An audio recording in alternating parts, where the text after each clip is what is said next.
The Lost Books of the Bible. The First Book of Enoch, chapter 60, verse 1 to 25. A fragment of the Book of Noah. Quaking of heaven. Behemoth and Leviathan, the elements. In the year 500, in the 7th month, on the 14th day of the month in the life of Enoch.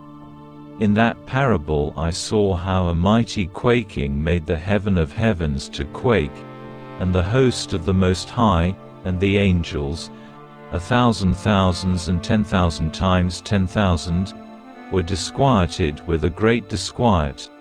And the head of days sat on the throne of his glory, and the angels and the righteous stood around him. And a great trembling seized me, and fear took hold of me, and my loins gave way, and dissolved were my reins, and I fell upon my face. And Michael sent another angel from among the holy ones, and he raised me up, and when he had raised me up my spirit returned. For I had not been able to endure the look of this host, and the commotion and the quaking of the heaven. And Michael said unto me, Why art thou disquieted with such a vision? Until this day lasted the day of his mercy, and he hath been merciful and long-suffering towards those who dwell on the earth. And when the day, and the power, and the punishment, and the judgment come, which the Lord of spirits hath prepared for those who worship not the righteous law, and for those who deny the righteous judgment, and for those who take his name in vain, that day is prepared, for the elect a covenant, but for sinners an inquisition. When the punishment of the Lord of spirits shall rest upon him, it shall rest in order that the punishment of the Lord of spirits may not come in vain, and it shall slay the children with their mothers, and the children with their fathers. Afterwards the judgment shall take place according to his mercy and his patience. And on that day were two monsters parted, a female monster named Leviathan, to dwell in the abysses of the ocean over the fountains of the waters. But the male is named Behemoth, who occupied with his breast a waste wilderness named Dudain, on the east of the garden where the elect and righteous dwell, where my grandfather was taken up, the seventh from Adam, the first man whom the Lord of spirits created. And I besought the other angel that he should show me the might of those monsters, how they were parted on one day and cast, the one into the abysses of the sea, and the other unto the dry land of the wilderness. And he said to me, Thou son of man, herein thou dost seek to know what is hidden. And the other angel who went with me and showed me what was hidden told me what is first and last in the heaven in the height, and beneath the earth in the depth, and at the ends of the heaven, and on the foundation of the heaven. And the chambers of the winds, and how the winds are divided, and how they are weighed, and how the portals of the winds are reckoned, each according to the power of the wind, and the power of the lights of the moon, and according to the power that is fitting, and the divisions of the stars according to their names, and how all the divisions are divided.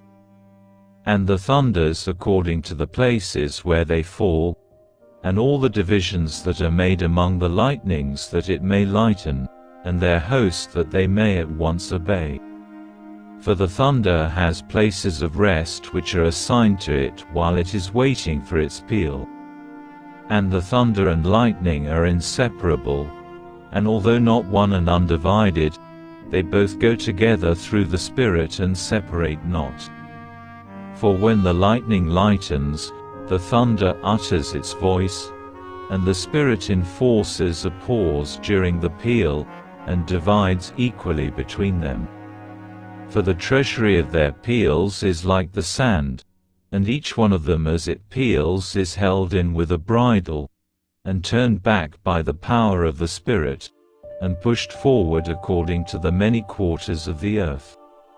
And the spirit of the sea is masculine and strong, and according to the might of his strength he draws it back with a rein, and in like manner it is driven forward and disperses amid all the mountains of the earth. And the spirit of the hoar frost is his own angel, and the spirit of the hail is a good angel. And the spirit of the snow has forsaken his chambers on account of his strength. There is a special spirit therein, and that which ascends from it is like smoke, and its name is frost. And the spirit of the mist is not united with them in their chambers, but it has a special chamber. For its course is glorious both in light and in darkness, and in winter and in summer, and in its chamber is an angel. And the spirit of the Jew has its dwelling at the ends of the heaven, and is connected with the chambers of the rain, and its course is in winter and summer, and its clouds and the clouds of the mist are connected, and the one gives to the other. And when the spirit of the rain goes forth from its chamber, the angels come and open the chamber and lead it out, and when it is diffused over the whole earth, it unites with the water on the earth.